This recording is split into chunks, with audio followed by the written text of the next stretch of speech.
Un gusto, Muchas gracias por recibirme. un gusto Igualmente. tenerte acá. Un poco contarnos a qué te dedicas, dónde estás trabajando, pertenecer a la Junta de Historia, desde cuándo. Yo soy docente, profesor de historia, licenciado, entonces también trabajo en investigación. O sea, estoy dando clases en dos profesorados, el de Villa Dolores y el de Mina Clavero, dos profesorados de historia, justamente, pero además, más bien en tiempos libres, como miembro de la Junta Municipal de Historia de Villa Dolores, trabajo también en investigación en la historia de la región y bueno, y por ahí también otro tipo de cuestiones como organizar jornadas, hacer las ediciones, las publicaciones, invitar gente que venga a dar charlas, gente de afuera que venga a dar charlas sobre la región, digamos, un poco en eso nos vamos moviendo. Eso como junta, ¿no es cierto? Bien. Vamos a dar paso a los chicos a que te hagan un par de preguntas. La idea siempre es conocer nuestra historia local, cómo ha sido afectado también la colonia, cómo ha afectado a la fundación de Villa Dolores. Tenemos una hipótesis de que la fundación de Villa Dolores es parte de una consecuencia de lo que quedó de la colonia más adelante. Ajá. Entonces la idea es romper o estructurar esa hipótesis para que sea lo más verosímil posible, de conocer si realmente Villa Dolores quedó parte de la colonia en Villa Dolores o es una continuidad o se rompe todo eso por un nuevo orden. Ajá. Así que vamos con el de fundación de Villa Dolores. Presenta. Bueno, hola, me llamo ¿Qué tal? Santiago Barronal, tengo 14 años. Con mi grupo queremos saber por qué se eligió este lugar para fundar Villa Dolores y si hubo otras opciones aparte de este lugar. De este lugar específicamente. Y en realidad tiene que ver con un proyecto de organización ya institucional del país y de la provincia, la Fundación de Villa Dolores. Estamos hablando de 1853, que es el año en que se sanciona la Constitución y se empiezan a ordenar administrativamente e institucionalmente el país y la provincia. Entonces deciden fundar una serie de villas en distintos lugares que van a ser las cabeceras de departamento. Ese es el sentido de fundar una villa acá. Ahora bien, en realidad acá había muchos pueblos, muchos parajes que habían surgido en forma espontánea. Más o menos desde finales del periodo colonial, principio del periodo independiente, hablamos desde 1750 hasta 1850, muchos pueblos que hoy conocemos surgieron porque la gente se fue asentando, porque estaban adentro de las estancias, pero no tienen una fecha de fundación. Y uno de estos parajes era San Pedro.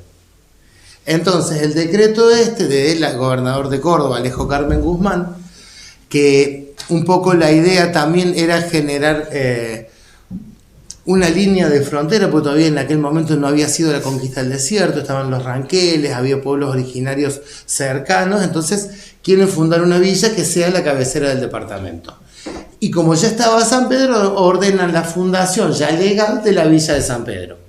Ahora, ¿qué pasa?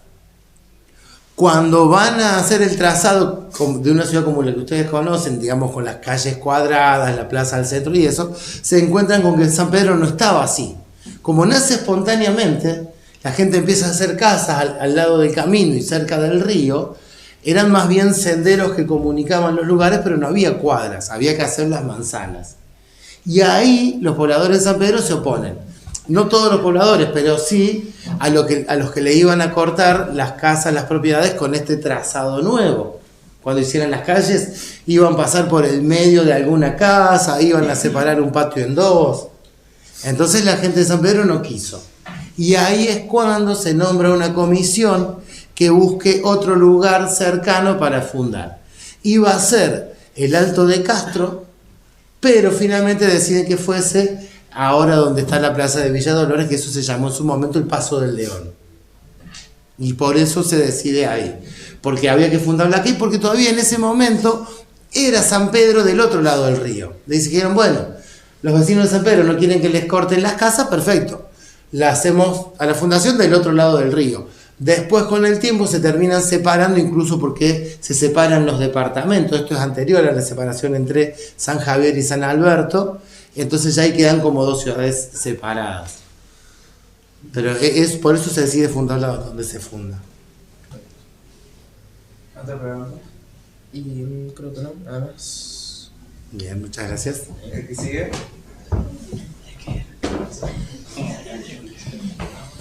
Hola, mucho gusto. Mi nombre es Tiago Almedo, tengo 14 años.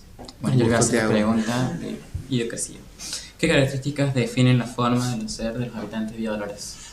Y a ello ya no sé si te puedo contestar como historiador.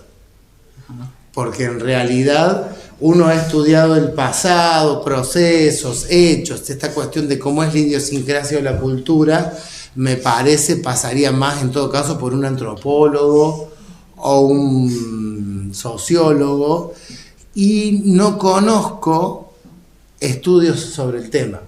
Sobre la fundación de Villa Dolores, sobre todas estas cuestiones, sí hay trabajo que por eso, en esos son los que yo me baso para hablar, no es que sé de todo, digo lo que me parece. Con lo cual ya no sé si te podría responder cuál es la idiosincrasia de los dolorenses, porque además, en cierta forma también lo veo desde afuera, yo no soy de Dolores, yo soy de Las Rosas. Bueno, Pero entonces le puedo hacer otra pregunta. Sí, por supuesto, todas las que vos quieras. ¿Crees que la educación en Villa Dolores está conectada con la realidad social y cultural de nuestra comunidad? ¿Y por qué? Mira, puede ser que sí o puede ser que no, porque en realidad eso depende mucho de los docentes. Yo hace años que no estoy en el secundario, incluso desde antes de la reforma esta, no sé si ya, no creo que esa ha sido más la última, pero cuando yo daba clase en el secundario había historia en primero y en sexto año todavía. 2011. Claro, 2011 fue el último año que di clase en secundario, por eso no conozco de adentro la realidad de los secundarios hoy, pero sí, por la experiencia que tengo, te puedo decir que, en general, salvo algunas excepciones particulares, los diseños curriculares no contemplan las realidades locales. Entonces, eso de reflejar lo social o lo local, queda muchas veces en la voluntad de los profesores. Hay profesores que sí se interesan, como en este caso, por investigar la historia local, pero no es una cuestión que esté en los diseños curriculares. Entonces, por ahí puede ser variable, como planteamiento oficial no lo contempla, pero muchas veces sí dan los programas la posibilidad de meterse en esos temas y hay docentes que lo hacen, pero queda más a la voluntad del profesor que al planteamiento de la currícula, me parece. Muchas gracias. De nada. ¿El que sigue? Bueno, hola, ¿Qué tal? me llamo Mía Pedraza. La pregunta es, ¿qué valores o formas se caracterizan a la gente de Villa Dolores? O si hay algo que venga de las generaciones pasadas. Ajá, bien. Bueno, yo no sé qué valores o formas los caracterizan hoy, pero sí puedo identificar algunos que tengan que ver con su desarrollo histórico. Y uno de ellos, y quizás uno de los más notables, es la religiosidad.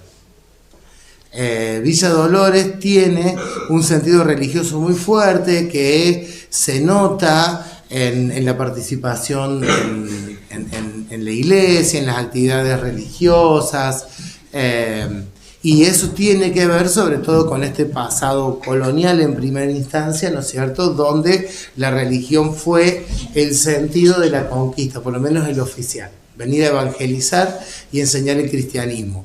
Eso que se enseñó en aquel momento y que de alguna forma se impuso a los pueblos de la región en aquel momento, hoy vemos que todavía sí tiene mucha fuerza. En Dolores y en toda la región, me parece, esta cuestión de la religiosidad. Y después también otras costumbres que tienen que ver sobre todo con el interior o con la siesta o con otros tiempos que no son los de las ciudades grandes, sino que esos tiempos sí vienen de hace mucho, lo de andar más tranquilos. Hay una cuestión de impuntualidad que a mí a veces me asombra y no sé si tiene que ver con eso exactamente, pero por lo menos son más o menos las cosas que se pueden identificar en las idiosincrasias locales hasta donde yo conozco. Bueno, muchas gracias. Gracias a usted. Va a ser líder. Hola, Buenas. me llamo Rida y la pregunta es, ¿qué nombre tuvo en su historia? Y este lugar. Sí, Y el primer nombre era el Paso del León. Y después, cuando comienzan la construcción de la capilla de la iglesia, traen una virgen de La Rioja, que es la Virgen de los Dolores, y a partir de ahí empezó a tomar el nombre de Villa Dolores. Pero en realidad esto nunca se fundó como Villa Dolores ni como Paso del León. Se fundó como la Villa de San Pedro. Entonces podríamos decir que el primer nombre había sido el Paso del León, el nombre del paraje anterior a la fundación. Cuando se fundan, y habiendo dos villas de San Pedro, empezó a ser la Villa Vieja y la Villa Nueva. Y se le decía la Villa Nueva. Y en algunos documentos comienzan a aparecer, pero no hay un nombramiento oficial, sino que tiene que ver con el uso consuetudinario, digamos, con el uso común, de empezar a nombrarlo por la Virgen de los Dolores. Entonces ahí le quedó la Villa de los Dolores o Villa Dolores. Esos serían los tres nombres. Muchísimas gracias. De nada, gracias a usted. Pase, siéntese. ¿Qué tal? ¿Cómo lo ve? Mi nombre es Capella Lisandro. ¿Y qué festividades y tradiciones populares forman parte de la identidad cultural de Villa Dolores? Y yo creo que volvemos al tema de la religión, el tema de las patronales, el tema de las procesiones. Me parece que son parte de la tradición de Villa Dolores y de tradiciones muy antiguas que en realidad no son solamente de Villa Dolores, sino que esto de celebrar las patronales del santo, de la Virgen local, es algo bastante común en las regiones. Y después tenés otras festividades paganas, si se quiere, como por ejemplo la fiesta de la papa o ciertos festivales que se hacen así y que ya tienen varias ediciones, con lo cual me parece se los puede considerar dentro de lo tradicional. Sí, ¿Sí? sí, muchas gracias. Por favor, gracias a usted. Voy a tomar un par de preguntas de los chicos. Bien. Sí, si no podemos hacer una charla y que Sí, me pregunten sí, y sí, conversamos, por ahí va a ser más dinámico. Va a ser más dinámico. Un poco para que mostrar a los chicos, justo terminamos de ver la colonia en Argentina, la colonia en Córdoba. Córdoba pertenecía a lo que es Córdoba del Tucumán y a la ruta comercial con el Alto Perú. Entonces, ¿qué rol cumplió esta zona de Tras la Sierra? ¿Qué rol cumplió Villa Dolores? ¿Qué rol cumplió en ese orden colonial? Estamos hablando de 1562 hasta 1810 en esta zona, en breve resumen. Bueno, a ver, vamos a hablar de la zona y no de Villa Dolores, porque Villa Dolores no existía en la colonia, Sí. Se funda en 1853, es parte de otro proceso, pero sí empiezan a aparecer a finales del tiempo colonial los primeros parajes, cada vez más gente. O sea, si ustedes tienen que ubicarse a grandes rasgos en la colonia, piensen lo siguiente: el siglo del 1500, el siglo XVI, fue el siglo de la conquista, que va a ser el siglo de una gran caída demográfica. Matan y se muere muchísima gente, sobre todo pueblos originarios, por pestes, por guerras, por sistemas de trabajo forzados o por lo que fuera. Durante el siglo siguiente, en 1600, toda esta región queda bastante despoblada. Se la van a repartir los mismos conquistadores que vivían en Córdoba, en estancias acá, pero efectivamente esas estancias no van a tener ni mucha población ni mucha producción, porque la producción va a estar sobre todo sobre las sierras y del otro lado. Cuando al siglo siguiente, ya hablamos de 1700, 1800, se recupera demográficamente la población, no solamente la de los pueblos indígenas, sino que además tenemos lo que es el aporte de los pueblos africanos, los afrodescendientes o los negros africanos traídos como esclavizados a América, que también durante el tiempo se van escapando. Y un lugar, ahí tenemos uno de los roles, era un lugar donde se escapaban los negros acá en Tras las Sierras. ¿Por qué? Porque está lejos de todo. Recién dijimos, para el sur teníamos la frontera con el indígena, Córdoba ciudad estaba muy lejos. Entonces vamos a ver que, por ejemplo, la mayoría de los negros esclavizados que se escapa de la zona de Buenos Aires se viene a Tras las Sierras. Y a partir de ahí se comienza a conformar, ¿no es cierto?, esta sociedad. Estos parajes que aparecen son de una sociedad mestiza. Mezcla de los indígenas que quedaron, por ejemplo, en la región teníamos un pueblo de indios que es el pueblo de Nono. No sé si eso lo sabían. Los españoles, cuando llegan a los indios que se someten voluntariamente, que no luchan, les respetan las tierras, entre comillas, una cierta cantidad de tierras, y arman un pueblo. Entonces, cuando llegan a la región, el pueblo de Nono, que se sometió a la conquista, y los pueblos de Tras la Sierra se someten a la conquista, entonces deciden dejar en Nono a todos los originarios. Por eso también se despuebla o se vacía mucho la región. Porque a todas las comunidades que había, acá sobre el río de los Sauces, donde es Las Rosas, donde es Luyaba, San Javier, Altautina, hasta Ambul, a todos los van a llevar al pueblo de Nono, y eso va a ser un pueblo de indios. Que con el tiempo va a ir creciendo, muchos se van escapando y se van instalando en la zona. Entonces vemos que esta sociedad que aparece en la zona es una sociedad mestiza, indígena, negra y blanca. Los blancos que imponen la religión y la lengua, los indios que tenían su cultura y sus conocimientos culturales que los españoles van a adoptar, por ejemplo, en lo alimenticio. Siempre se dice que el locro es criollo, no sé si lo han escuchado, el locro es una comida argentina. En realidad, la base del locro, zapallo, maíz y poroto, acá se cultivaba desde hace 1000 años, mucho antes de que lleguen los españoles. Si uno mete eso en la olla y tira unos huesos, un poco de carne, hace un locro. Entonces, heredaron la comida de un lado, la lengua, la medicina también era afroindígena, porque no había médicos acá en el periodo colonial. Entonces se conforma una sociedad mestiza que en el contexto colonial era muy marginal, ¿sí? No tenía una importancia o una relevancia, pero sí tenemos un hecho que es muy relevante, que es la rebelión de los comuneros de Tras la Sierra. ¿Ustedes escucharon de eso? Yo vi la obra de teatro. La obra de los chicos de 5, Sí. bueno, véanla porque es excelente. Es la idea de llevarlos a ellos a ver la obra. Sí, estaría muy bueno. Tenemos tarea pendiente. Ya, mañana. ¿Qué pasó acá? Enojados había un español que era el maestre de campo, era como el jefe militar de la zona, bastante abusivo, los maltrataba, los castigaba a la gente, y en un momento en que los van a mandar a patrullar al sur, tenían miedo de porque eso también se hacía en su momento, dijimos, en el sur teníamos la frontera con los indios. Entonces mandaban, como estamos en una monarquía, todavía en el periodo colonial, no hay democracia, no hay derecho de nadie, los mandaban compulsivamente a la frontera, hacia las familias enteras que se instalen allá. Dejabas tu lugar, tu casa, tus conocidos, todo. Entonces, ante esa situación, los hombres de Tras la Sierra se rebelan. Toman preso a este maestre de campo, ¿sí? Después también capturan al juez pedáneo, que era la otra autoridad española en la zona, y quedan ellos al mando de la región. Y Córdoba tiene que mandar un representante a pactar con ellos. Y ahí se firma lo que se llama el Pacto de los Chañares, donde hay varios puntos, pero uno muy importante es donde piden que nunca más un hombre europeo gobierne este valle.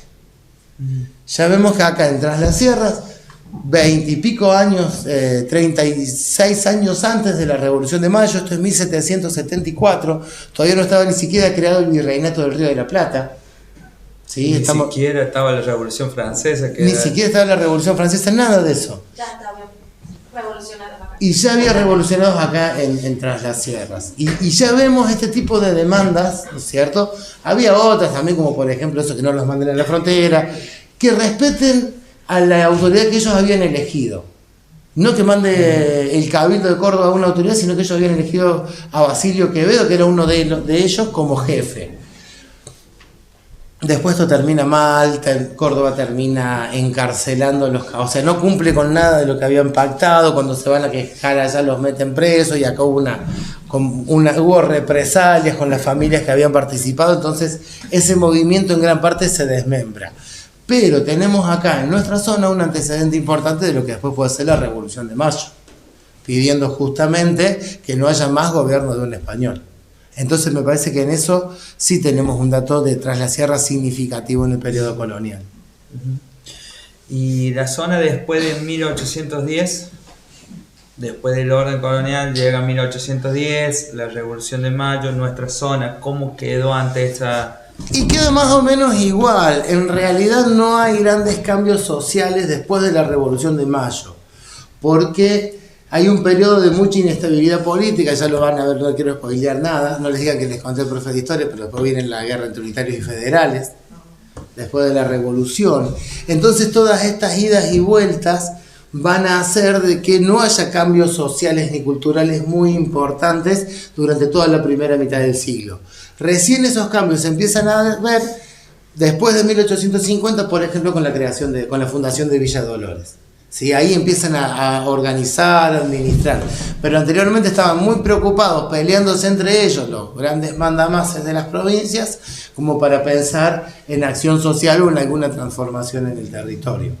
Recién eso. Ya cuando se funda Villa Dolores, sí, el país, y no solamente la región, y por eso Villa Dolores está en ese contexto, comienza un proceso de modernización, pero no antes. Esa primera mitad del siglo XIX es muy similar el modo de vida, la economía, a lo que había sido la etapa colonial. La diferencia por ahí la tenés con el tema de las guerras. Tanto las guerras de la independencia como las guerras de unitarios y federales lo que van a hacer es recolectar hombres y llevárselos a pelear. Los ejércitos juntaban gente y mientras las guerras avanzaban y la gente se moría, iban a buscar más hombres. Ahora bien, a estos que los llevaban medio compulsivamente a los ejércitos, tampoco les gustaba. Entonces se escapaban. Entonces tenemos por un lado acá menos mano de obra, la economía como que se frena porque hay menos mano de obra porque se llevan a los hombres, pero encima los desertores que se escapaban no volvían a sus pueblos porque los iban a mandar de vuelta, entonces se iban a otro lado. ¿Y a dónde venían? ¿A dónde iban los esclavos africanos escapados en su momento? Atrás la sierra, porque estaba lejos del centro, no había tanto control. Entonces sí vemos que aparecen en los documentos de ese momento, de 1820, 1830, la década de 1810, inclusive con las guerras de independencia, que aparecen cuatreros, grupos de bandidos que viven en el monte, que roban vacas en las estancias y que son desertores de estas guerras, que tampoco los pueden venir a perseguir porque estaban peleando las guerras los hombres. Entonces eso es la única dinámica que cambia con respecto al periodo colonial. ¿Y qué hay de cierto de Villa Dolores con algunos acontecimientos como una batalla entre unitarios y federales? Sí, la batalla de Villa Dolores, está en los documentos, es verdad, es cierta, sí. 1861, 1862, no me acuerdo del año exactamente de la batalla de Villa Dolores, pero en este contexto, pero es un poquito posterior, digamos, a la lucha en sí de los unitarios y federales, sino que ya tiene que ver con el proceso de organización del Estado Nacional. Cuando más o menos se va centralizando el poder, todavía quedan algunos grupos federales rebeldes, porque esta modernización en realidad fue buena para algunos, pero no para todos. Hasta el momento de la modernización, hasta esa primera mitad del siglo XIX, por ejemplo, la mayoría de las familias cultivaba su alimento y no teníamos que importar comida. Después les van a contar, ya lo van a ver ustedes en historia y sacarán sus conclusiones, pero les van a contar que el modelo exportador es como una época de oro, pero en realidad, en esa época de oro, la mayoría del país estaba mucho más pobre que antes. Entonces, ese proceso de modernización que en general generaba pobreza, riqueza solamente para los dueños de las estancias y pobreza para la mayoría de la población, genera reacciones. Entre ellas la de las provincias como La Rioja, donde no tenían tanto campo, porque también eso estaba orientado a una cierta producción, y entre esas reacciones va a haber una lucha contra el Estado Nacional. En ese contexto, Chacho Peñalosa, un caudillo, yo creo que uno de los más respetables que tenemos en nuestra historia, para enfrentarse al gobierno nacional, va a venir, va a atacar primero Villa Dolores, después va a dar la vuelta, pero tiene que ver en ese contexto de guerras. Después sí pasaron por acá, pero no estaba Villa Dolores todavía, las tropas del Manco Paz en 1831, eso sí, entre unitarios y federales. El Manco Paz era unitario. Ellos van a cruzar por Nono, las sierras. ¿Vieron Paso de las Tropas? Bueno, es porque por ahí pasaron las tropas del Manco Paz, de ahí quedó el nombre, ese es el Paso de las Tropas. Y de ahí se repartieron por varios lugares, se asentaron cerca del triángulo de la estación de servicio de gas, un poco más allá se habían asentado las tropas de paz, hubo un combate ahí que le llamaron el combate de los Chañares, que debe estar cerca de la estación de servicios del Triángulo, pero no se ha hallado el punto exacto. En cambio, en la invasión de el Chacho Peñalosa, que ya estaba Villa Dolores, sí, y de hecho, esta esquina, bueno, ¿saben por qué el club se llama Defensores del Oeste? Porque en esta esquina donde está el Sarquís, era el fuerte que defendió la llegada del Chacho Peñalosa. Ahí estaban los defensores del oeste, estaban en ese fuerte. Y ellos fueron los primeros que reciben al Chacho Peñalosa, los van a desalojar del fuerte y van a terminar peleando frente a la plaza, frente a la iglesia prácticamente. De hecho, donde está el cine Éter, ¿han ido al cine? Bueno, ahí al frente cruzaba un canal y cuentan las crónicas que después de la batalla fueron a lavarse las heridas y a curarse a la orilla de ese canal. O sea que se peleó entre el Sarquís y la plaza, esa batalla. Porque también el Sarquís era lo último que había, hasta San Pedro. Entonces, bueno, como que las últimas construcciones estaban ahí. Es una Villa Dolores muy chiquitita en ese momento, de unas pocas manzanas. Después creció lo que hoy es. Y después creció lo que hoy es. Y no sé si quiere pasemos eso o quiere hablar sobre No, me gustaría que hables de eso.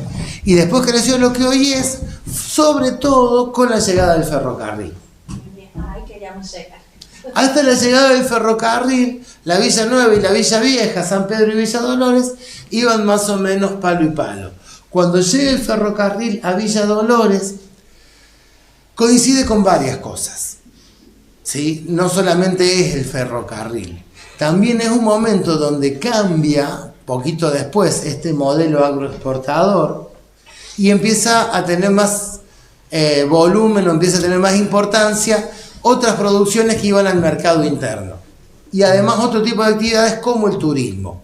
Entonces, se empieza a producir en las sierras, empiezan a producir olivos, en la época donde los años 10, 20, 30, es donde, y hasta los años 40, esa década, esa primera mitad del siglo XX, aparecen las grandes plantaciones de olivos, las grandes plantaciones de vid, el tabaco, como una dinámica también económica muy importante, el turismo en Mina Clavero y en Yacanto, y todo eso está para el este.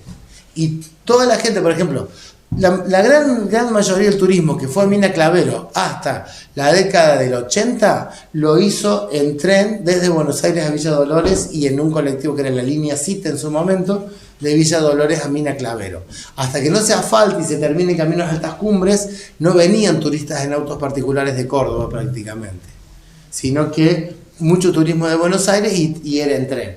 Y todo lo que eran las producciones de tabaco, de aceite, de lo que fuera, también en tren. O por ejemplo, acá había fábricas, había una aceitera que también los granos para la aceitera molía girasol, hacía aceite de girasol, los granos para la aceitera también venían en tren. Entonces como que el oeste se fue quedando y el este se fue dinamizando económicamente. Lo único que en ese momento tiene como una actividad fuerte, importante, es el oeste, en este periodo de 1910, 20, 30, es la tala de la leña. Todo para los Cerrillos, para San José, todo era monte, unos algarrobos inmensos, a quebrachos blancos, orco quebracho, bueno, todo eso lo volaron en esas décadas. Y después de eso viene la ganadería. Pero en realidad, incluso hasta esa leña se iba por el tren. Entonces el tren es ahí un efecto dinamizador que es lo que hace que crezca tanto Villa Dolores. Y si ustedes se fijan, Villa de la plaza para el lado de la estación de trenes es una cosa, de la plaza para el otro lado es otra. Más viejo, más antiguo, lo otro más nuevo, más moderno, más desarrollado, exactamente. Y bueno, ni hablemos cuando se terminan de asfaltar los caminos a Córdoba. Nada llega por el oeste, o sea, nada llega por el oeste. Lo que nosotros consumimos de, qué sé yo, de tapas de empanada, de leche, de lácteo, lo que ustedes quieran, viene o por Río Cuarto y la 148, o por Córdoba y las Altas Cumbres, pero no traemos esas cosas ni de Mendoza ni de San Juan, que es a donde nos conecta el oeste. Entonces, nada, hacia el este tenemos mucho más desarrollo, mucho más dinamismo y por eso San Pedro en cierta forma se fue quedando en una ruralidad o en una semi-ruralidad si se quiere. Bien. Y el componente cultural, hablamos de Villa Dolores, Sí. ¿cómo está compuesto? Componente cultural, así hablamos de algo del ADN cordobés que era, hay un estudio de la Universidad Católica o la UTN, Universidad Nacional de Córdoba, que habla que el gran porcentaje de nuestra población tiene ascendencia de pueblo originario, como chingón. Pero a la vez vemos, por ejemplo, la sociedad italiana, la sociedad española, la sociedad sirio-libanesa. Entonces, para comentarle a los chicos cómo está compuesta nuestra cultura dolorense en base a eso. Bien, perfecto. Nosotros tenemos una base muy fuerte que la comentábamos recién, que es esta base colonial, hispano, indígena y negra y africana. Y eso lo podemos ver en un montón de cosas. Qué sé yo, por ejemplo, en las palabras. ¿Qué dicen cuando hace frío? Chuy es frío en quechua. Cuando llegan los españoles, no enseñan en una primera instancia el castellano. Buen detalles. Porque, ¿qué pasaba? Ellos venían conquistando desde el Perú, desde el Imperio Inca. El Imperio Inca hablaba quechua. Todos los pueblos con los que ellos se encontraron sabían algo de quechua. Entonces era más fácil evangelizar y comunicarse en quechua que en castellano. Entonces acá lo que se impone como primera lengua en toda la región y en todo Córdoba es el quechua. Por eso quedan tantos topónimos en quechua. El mismo pueblo de Nono, dijimos que era un pueblo indio. ¿Saben de dónde viene el nombre? ¿De dónde viene? Sí, ahí lo vamos a abrir un poco más. Era, creo, el pecho. De pecho, senos de mujer, de Nono, ñuño. En quechua, que es la onomatopeya de succionar cuando el bebé toma la teta. De ahí viene ñuño. Esto, cuando estaban los comechingones, se llamaba laxa genén. Hacía referencia a los mismos cerritos, pero con la imposición del quechua, les empezaron a decir en quechua. Milac Navira. ¿Qué tiene? No sé, es una invención literaria más que documental. Sí, no bien. tengo. Nunca me lo he cruzado ni a él ni al cacique Guasmar en ningún documento. Bien. Pero bueno, las palabras. Bueno, de los negros.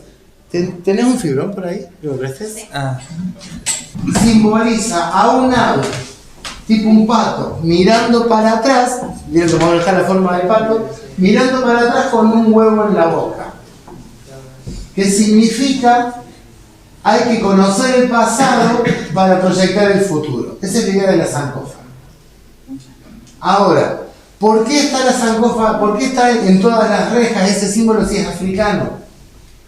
Porque con la conquista, cuando llega la conquista, los españoles no trabajaban. Para el español era denigrante el trabajo manual. Y como los indios no tenían conocimientos en estas artesanías, sobre todo en la herrería, todo el trabajo artesanal urbano y todos los herreros de la colonia eran negros.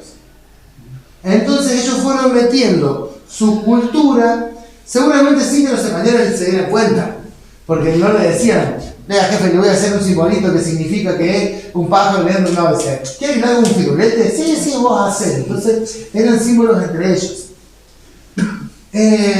A media cuadra de la plaza de Córdoba está la iglesia de Santa Clara de Siena, creo que es. Y ustedes van a ver que en la base de la cruz, que además es una cruz que está adornada con sancofas, hay un bacongo. Este símbolo se lo van a cruzar mucho. Acá en Tras la Sierra apareció en un caballito de cerámica, ¿sí? Es una X envuelta en un círculo. ¿Sí? También es un símbolo religioso africano. ¿Por qué lo pusieron los negros en la cruz de la iglesia? Porque este símbolo avisa que ahí hay gente muerta. En aquella época, a los distinguidos los enterraban en el interior de las iglesias. Sin que los españoles se dieran cuenta, fueron los negros filtrando, ¿sí?, sus símbolos, su simbología, y el día de hoy la seguimos usando. Lo van a ver, sobre todo de las redes, lo van a ver por todos lados. Y eso es parte de nuestra herencia afro. ¿Sí? Como también muchas palabras o topónimos, como candonga, mondongo, ¿sí? Que han ido quedando. Ahora, ¿qué sucede? Toda esa herencia afroindígena fue invisibilizada. Tuvimos décadas y décadas de una educación donde te hablaban que la conquista vino e inauguró una nueva etapa con una nueva cultura y lo demás desapareció.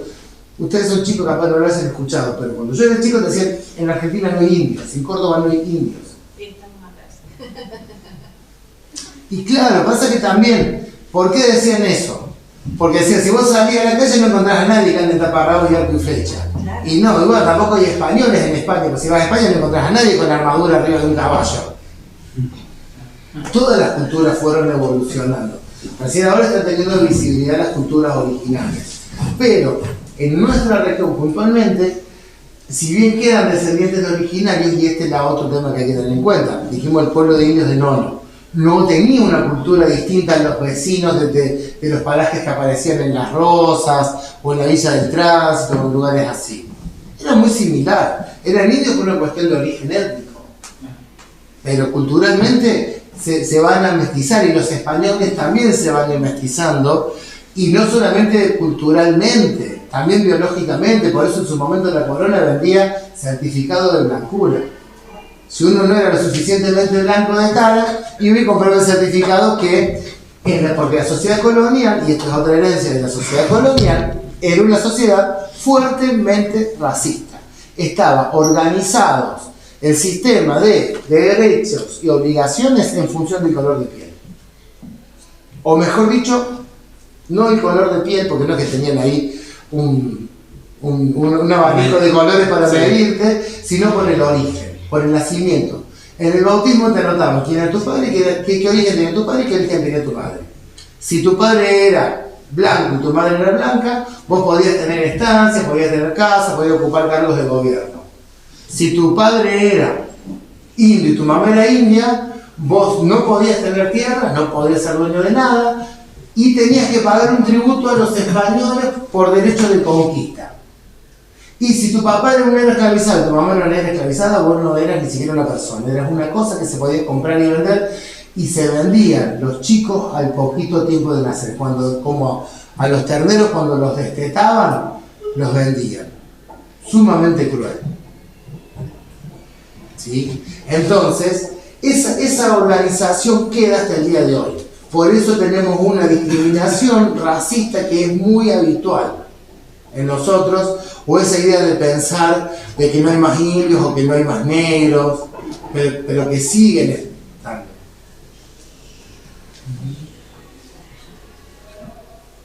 Tendríamos que desmitificar y empezar a trabajarlo como valor, un antivalor. Es un antivalor, sí, totalmente, pero es una cuestión de mucho cultural y de mucho tiempo, y de hecho nosotros vamos a ver que, por ejemplo, no vemos negros en las gerencias de las principales empresas. Lo vemos morochos, marrones, porque ahora hay un nuevo concepto que es el de gente marrón, no sé si lo han escuchado. ¿Por qué gente marrón? Porque el negro era como que hacía referencia a los afrodescendientes específicamente, y los indios y los mestizos también somos oscuritos. Entonces como que el marrón engloba todo. ¿Por qué acá no vemos negro como por ejemplo en Estados Unidos o en Brasil? Porque el modo de producción colonial de esos lugares, la sociedad esclavista, tenía un alto porcentaje de negros. En Brasil había 90% de negro esclavizado, 5% de mestizo y un 5% de blancos. Entonces predominaba. Córdoba, por ejemplo, según el censo de 1778, tiene más o menos un 50% de población afrodescendiente. Y como si bien hay una cierta discriminación y siempre la hubo, también es cierto que hay mucha integración, y acá nadie se fija mucho tanto en el color de piel en el momento de casamiento como sí pasa en Estados Unidos. Son muy raras en Estados Unidos las parejas interraciales. Es como que los blancos con los blancos, los negros con los negros. Acá nos fuimos mezclando mucho más libremente y tenemos así como un surtidito interesante de colores que me parece, y no me parece a mí. Acá hay un antropólogo que se llama Adolfo Colombres, que él decía que si nosotros negamos nuestro pasado afroindígena y solamente pensamos en lo blanco, estamos limitando nuestra riqueza cultural. La riqueza y lo distintivo de América es justamente esta mezcla de culturas que combinadas te hacen algo mucho más potente y mucho más fuerte. No se estaría notando todavía, pero el potencial está ahí. Y sobre esa base, afro, hispano, indígena, llegan a finales del siglo XIX y con esta cuestión de la modernización que habíamos mencionado, además los inmigrantes, que acá van a venir en mucho menor medida, pero ojo, la inmigración hacia 1900 era casi la mitad del país, o sea, teníamos una mitad afroindígena descendiente, afroindígena mestiza, y la otra mitad europea recién llegada, pero que se queda sobre todo en la zona de Buenos Aires y la región pampeana, sur de Córdoba, provincia de La Pampa. Acá van a venir menos, va a haber italianos, va a haber españoles también, no en el mismo porcentaje que allá, y sí va a haber en todo el noroeste argentino muchos árabes o sirios libaneses, ¿sí? Que según los relatos, por la geografía y las condiciones naturales se parece mucho a su país natal, entonces muchos se venían para acá. Mientras que italianos y españoles se quedaban sobre todo en las ciudades, en Buenos Aires, Rosario, o iban a tratar de cultivar el campo. Y si ustedes se preguntan por qué, habiendo tantos árabes, no hay mezquitas. ¿Se preguntaron eso? Vos trabajaste en la inmigración siria. Sí. Sí. ¿Te preguntaste eso por qué habiendo tantos árabes, tanta gente de origen, no hay mezquitas? Una hipótesis es porque querían romper con la cultura de él, porque eran muchos de los turcos y ellos no se llamaban turcos sino sirios, entonces habían sido invadidos por los turcos y querían romper todo eso. Es más, los sirios, si se los llamaban turcos, medio que es un insulto para ellos. Claro, sí, no, y además no son todos los sirios, sino que son los sirios cristianos. Cuando los turcos otomanos llegan al poder, empiezan como una limpieza religiosa. Y la mayoría de los que se vienen acá de Siria y del Líbano no son musulmanes, sino cristianos. También hay algunos musulmanes, pero la mayoría son cristianos. Creo que eso es cristiano copto o cristiano ortodoxo. Entonces acá van a encontrar en la iglesia cristiana, por lo menos, una religión parecida, si bien no era exactamente lo mismo, pero no eran musulmanes, eran cristianos y se vinieron por problemas de religión. Y ahí sí se termina ya de conformar, ¿no es cierto?, esta mezcla de el origen mestizo colonial con la inmigración europea de finales del siglo XIX, principios del siglo XX, en lo genético. Pasa que además vos tenés a finales del XXI lo que es la globalización, que más allá de lo genético, culturalmente tiende a generar una uniformidad, ¿sí o no? A una uniformización de la sociedad. ¿Querés que me siente de vuelta? O... No, está bien. ¿Alguien que quiera hacer alguna pregunta? Lo vamos a abrir un poco más. ¿Alguna pregunta más? Así no nos quedemos con que voy a preguntar yo, sino que quisiera que ahora pregunten ustedes, como hicieron los chicos.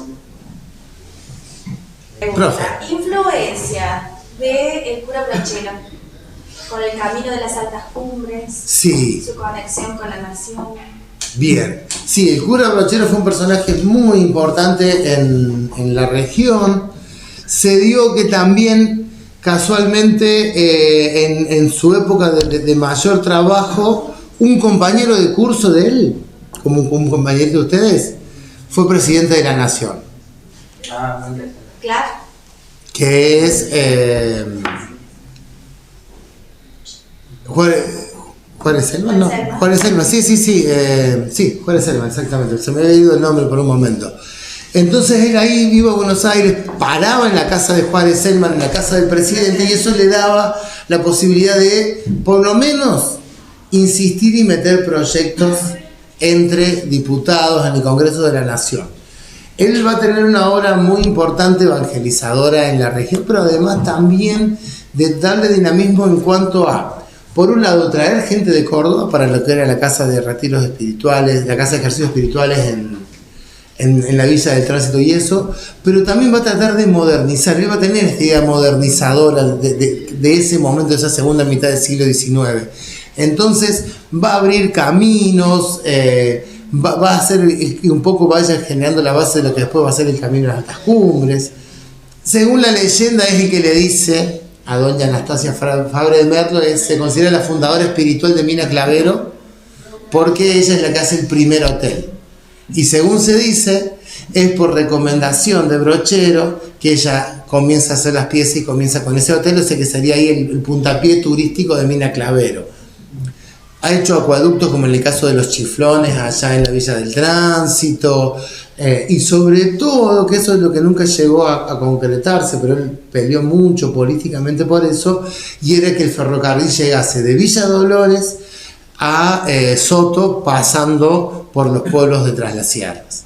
Él incluso llegó a mandar, a traer a Dolores para mandar a Buenos Aires cajones con piedras, distintas piedras. Se llamaban los vaquianos de la minería, se llaman pirquineros, que ahora se hacen todos estudios con sondas, radares, no sé cuánto, todas esas cuestiones, pero en aquel momento era un tipo con ojo que sabía encontrar las vetas. Entonces salió con los pirquineros a juntar toda la piedra que podía ser valiosa. Que acá hay piedras semipreciosas y ese tipo de cuestiones. Así que bueno, mandó cajones de piedra, cajones de fruta seca, cajones con todo lo que había en Tras la Sierra, como decir, bueno, miren, todo lo que tenemos para expandirnos, dennos un ferrocarril para llevarlo. Y bueno, hay varias cuestiones, ¿no es cierto? Primero, si bien nosotros teníamos muchas cosas, no eran las cosas que les interesaban a las empresas de los ferrocarriles desde ese momento. Brochero muere en el 14, antes de la Primera Guerra Mundial, que es cuando cambia el paradigma. Después de Brochero sí, todo esto empieza a tener valor, pero antes no. Por otro lado también había cuestiones geográficas, porque se lo había pensado no por la sierra, sino por Altautina, pero resulta que la cuesta de Altautina era cara. No era imposible, porque si pensamos que los trenes cruzan los Andes, o sea, suben, pero para darle, ¿qué pasa con una cuesta empinada? El tren no puede subir mucho ángulo, es poquito, entonces lo que tenés que hacer es hacerle muy largo el trayecto, y bueno, todo eso era complicado y era caro, y consideraron que no se justificaba para los negocios que había acá todavía. Ah, ya me está levantando la mano. ¿Qué quiere preguntar? Estoy aburrido. Ah, pues yo me voy y estás aburrido entonces. ¿Qué pasa si eres hijo de un negro y de un blanco? ¿Y de un blanco? Bueno, a ver, el tema es el siguiente, la esclavitud se transmite por vientre. Si vos eras hijo de un blanco y una negra, el hijo es esclavo, porque le toca la esclavitud. Y al revés, era muy raro que una mujer negra se casara con un blanco, digamos. Todas esas cosas estaban muy reguladas, y de hecho hay la historia del hermano de Luis de Tejeda. Luis de Tejeda, no sé si le suena, es el primer poeta de Córdoba. Dicen que es el primer poeta de Argentina, pero no, porque Argentina no existía. En todo caso, el primer poeta del territorio argentino, y es el primer poeta de Córdoba. Su hermano se casó con una mujer no negra, pero sí mestiza de menor condición, y Luis de Tejeda obligó a anular el casamiento y lo terminó recluyendo al hermano en un convento. Eso pasaba si te casabas con una mujer que no era de tu misma condición. Van a tratar de trabar todos esos casamientos. ¿Sí, amigo? ¿Cómo influyó la llegada de esos ferrocarriles en la zona? Y lo que va a traer justamente es dos cosas: mucho turismo y la posibilidad de llevarse todas las producciones locales. Entonces, dinamiza el progreso, es como un factor de progreso para toda la región, el ferrocarril. Una pena que se haya cerrado. Sí, sí, pero todos. Los trenes en el mundo Todos. dan de ganancia y son económicos. Aquí no.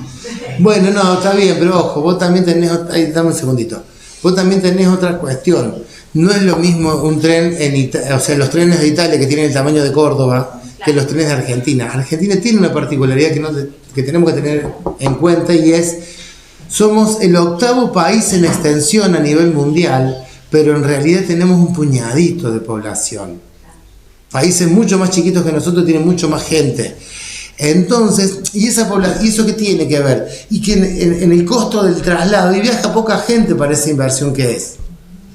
En un tren en Italia que tenés ciudades cada 5 o 10 kilómetros, se suben, se bajan acá es una cosa. Pero váyanse a la Patagonia que tenés 300, 400 kilómetros entre un pueblo y otro. ¿Cuánta gente va a andar ahí en el tren? Buenos Aires. Exactamente. Sí, ¿qué ibas a preguntar? ¿Qué pasó? ¿Cómo fue la disputa entre Córdoba y San Luis con respecto al territorio de Villa Dolores? Bien, buena pregunta, mi amigo. Buena pregunta porque además en su momento me he metido a ver, porque hay mucha leyenda en torno a eso.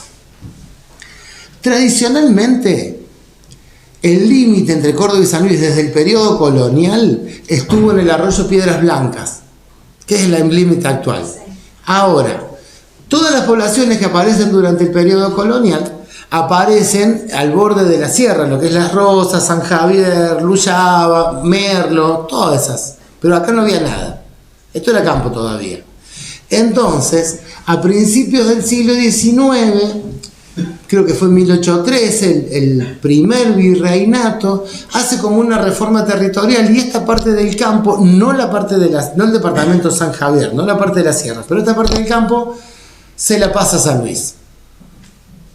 Córdoba nunca lo reconoció, porque además el triunvirato tuvo un momento efímero, no fue una organización que institucionalizó todo. Entonces Córdoba nunca lo reconoció y por eso funda en 1853, cuando se estaban organizando los límites, Villa Dolores acá. Por eso nos quedó la frontera tan cerquita con San Luis. Fue una forma de Córdoba de marcar territorio. Dicen que se lo jugaron en una partida de truco los gobernadores. No hay ningún documento que pruebe eso. Ahora, sí tenemos como una tradición muy fuerte en esta zona con San Luis. Por ejemplo, cuando en 1774 se levantan los comuneros, que habíamos dicho, ¿se acuerdan? Hace un rato en el periodo colonial, los comuneros se levantan en contra y atrapan al maestre de campo. Bueno, uno de los jefes en ese momento sale para San Luis con una nota pidiendo que San Luis acepte Tras la Sierra dentro de su jurisdicción. Y eso sí es cierto, porque la nota San Luis la deriva a la Audiencia de Chile, que está en el archivo de Chile, esa nota, ese documento, donde San Luis ve con beneplácito, le pedía permiso a la Audiencia de Chile, que era un órgano de justicia colonial, permiso para incorporar a Tras la Sierra a su jurisdicción, porque San Luis la quería incorporar. Hubo siempre ahí una cuestión muy cercana, y tiene que ver sobre todo porque, si bien a nosotros nos divide las sierras con Córdoba, siempre hubo un contacto mucho más fluido con lo que es Cuyo. Sobre todo, cuando estaba esta frontera sur y los mapuches en la línea del Río Cuarto, ¿no es cierto? Río Cuarto, Achiras, Villa Mercedes, todo eso era la línea de frontera y era peligroso transitar por ahí. Todo lo que iba de Cuyo al litoral pasaba por acá. Venía Tras la Sierra, porque también tenemos, en función de las sierras de los llanos riojanos y las sierras de San Luis, aguadas para poder abastecerse de agua. Todo esto en carreta es muy lento, acuérdense. Entonces vos hacías 10, 15 kilómetros por día como mucho. Entonces eran varios días y tenías que tener aprovisionamiento de agua. Siguiendo la línea de las sierras, tenían aprovisionamiento de agua hasta llegar acá y después de acá daban la vuelta por el norte para Córdoba y Santa Fe o Buenos Aires, porque el sur todavía era muy peligroso y las sierras solamente se pasaban en senderos a lomo de mula y no en carretas, no había caminos para carretas. Es más, la ruta que ustedes conocen hoy, que va a Mina Clavero, se hace 100 años atrás, menos de 100 años atrás, cuando se construye el dique La Viña. Hasta entonces, la parte de la herradura de los hornillos era un sendero de mulas y no se podía pasar por carretas. Por eso el cura Brochero, su camino era por Altautina. Todo el tránsito entre el norte y Dolores con carretas venía por Altautina. Y todo esto eran senderos de mulas, lo mismo que para el otro lado. Y sí se hacían de acá de las sierras viajes al otro lado, llevando tabaco, frutas secas para vender. Cruzaban 4 o 5 amigos o parientes, se juntaban, cruzaban las sierras por los senderos al lomo de mula, vendían las cosas allá, trabajaban un tiempo en la cosecha y eso, y después se venían para acá. Eso en realidad es el eslogan, es un eslogan. Es un eslogan. Ahora, ¿por qué nace ese eslogan? Yo creo que justamente por esta misma situación de que Dolores nace en el contexto de modernización. Entonces, su historia está ligada no a lo anterior, sino a lo que está por venir. Y sobre todo, a principios del siglo XX, cuando vienen todas estas producciones que salían por ferrocarril, Dolores va a ser una gran ciudad proveedora de servicios. Porque toda esa gente que trabajaba en las plantaciones de tabaco, en las de los olivos, en las fábricas, y todos necesitaban comprar.